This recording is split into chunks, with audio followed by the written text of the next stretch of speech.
Hello friends, आज हम पढ़ेंगे भारतीय संविधान में राष्ट्रपति की जो चुनाव प्रक्रिया है उसके बारे में और जानेंगे इसके महत्वपूर्ण प्रश्नोत्तरों को जो परीक्षाओं में पूछे जाते हैं। राष्ट्रपति चुनाव प्रक्रिया की यह पहली वीडियो है। आइए वीडियो को शुरू करते हैं। राष्ट्रपति संसद के 3 अंग हैं: लोकसभा, राज्यसभा और राष्ट्रपति। इसी प्रकार शासन के 3 अंग होते हैं: कार्यपालिका, व्यवस्थापिका और न्यायपालिका।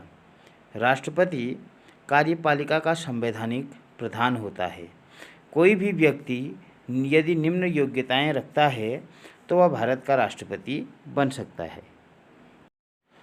प्रथम योग्यता यह है कि वह भारत का नागरिक हो। दूसरा, वह अपनी 35 वर्ष की आयु पूर्ण कर चुका हो। वह भारत में लोकसभा निर्वाचित होने के लिए जो सदस्यों की योग्यता है वह योग्यता रखता हो। चौथा बिंदु है, वह भारत सरकार या राज्य सरकार के अधीन किसी भी लाभ के पद पर न हो, लेकिन इसमें राष्ट्रपति, उपराष्ट्रपति, केंद्र या राज्य में यदि वह मंत्री पद पर है तो वह लाभ का पद नहीं माना जाएगा। अर्थात इन पदों से बिना त्यागपत्र दिए वह राष्ट्रपति का चुनाव लड़ सकता है। राष्ट्रपति का निर्वाचक मंडल अर्थात जो राष्ट्रपति को चुनते हैं वह निर्वाचन के सदस्य निम्न लोग होते हैं। पहले संसद के दोनों सदनों के जो सदस्य हैं, लोकसभा व राज्यसभा के निर्वाचित सदस्य होते हैं राष्ट्रपति निर्वाचक मंडल में। दूसरा, राज्य की जो विधानसभा है उसके निर्वाचित सदस्य राष्ट्रपति चुनाव में भाग लेते हैं।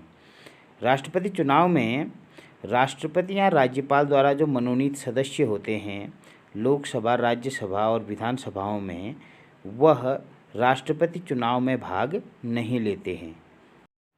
राष्ट्रपति के चुनाव में संसद के दोनों सदनों के सदस्य और विधानसभाओं के जो निर्वाचित सदस्य होते हैं वे भाग लेते हैं, लेकिन संविधान के जो 70वें संशोधन के अनुसार जो केंद्र शासित प्रदेश हैं दिल्ली व पांडिचेरी, तो दिल्ली व पांडिचेरी के विधानसभा के जो निर्वाचित सदस्य हैं वह राष्ट्रपति के निर्वाचक मंडल में शामिल किए गए हैं।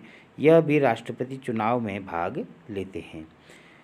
राष्ट्रपति निर्वाचक मंडल में जो प्रत्येक सदस्य है उसका जो मत मूल्य है, उसकी वोट की जो वैल्यू है वह समान नहीं होती है। राष्ट्रपति के निर्वाचन में प्रत्येक राज्य या दिल्ली व पांडिचेरी की जो विधानसभा है उसमें एक सदस्य का मत मूल्य समान नहीं होता है। राष्ट्रपति के निर्वाचन में विधानसभा के एक सदस्य का जो मत मूल्य होता है उसका जो सूत्र है, यदि हम राज्य की जनसंख्या को भाग दे दें विधायकों की संख्या को 1000 से गुणा करके, तो एक सदस्य का मत मूल्य निकल जाता है। उसी प्रकार राष्ट्रपति के निर्वाचन में संसद के एक सदस्य का जो मत मूल्य है वह पहले सभी जो राज्य की विधानसभा के सदस्य हैं उनका मत मूल्य निकाल लिया जाता है।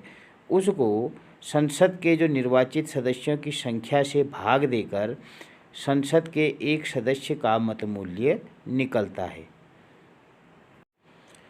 भारत के राष्ट्रपति का जो निर्वाचन है वह आनुपातिक प्रतिनिधित्व प्रणाली के अनुसार एकल संक्रमणीय मत पद्धति द्वारा किया जाता है। राष्ट्रपति पद के लिए प्रत्येक जो मतदाता है वह गुप्त मतदान द्वारा राष्ट्रपति पद के लिए मतदान करता है। तो ये था राष्ट्रपति का निर्वाचक मंडल और संसद और विधानसभा के सदस्यों के मत मूल्य के संबंध में यह वीडियो बनाई गई थी।